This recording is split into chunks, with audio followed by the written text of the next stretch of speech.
Palomar, Palomar. Čau. Wow, lepo zgleda pisarna. Kaj ste to prenovili?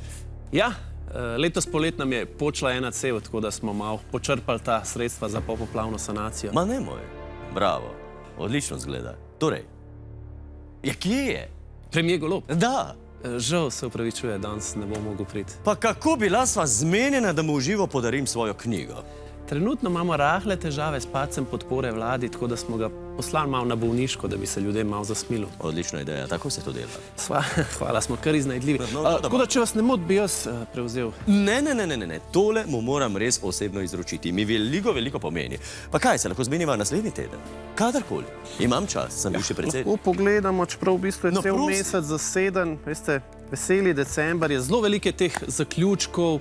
Ma ne moj. Stranko, z bivšimi člani stranke, z bivšimi sodelavci, ki so dobili nove funkcije. Vse to? Preveč stvari je. Dobro.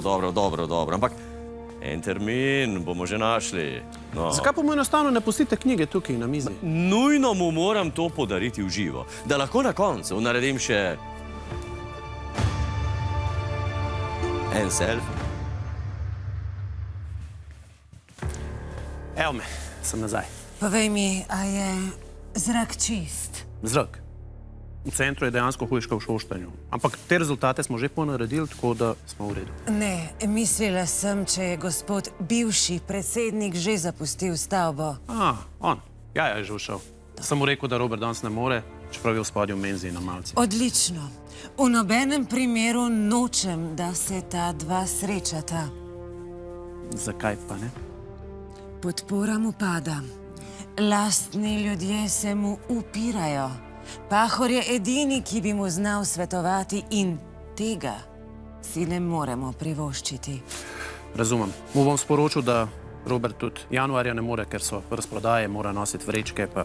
Po mojih izračunih rabimo samo še nekaj mesecev, preden lahko prestol zasede predsednik druge največje koalicijske stranke. A vas pa takrat pokličem?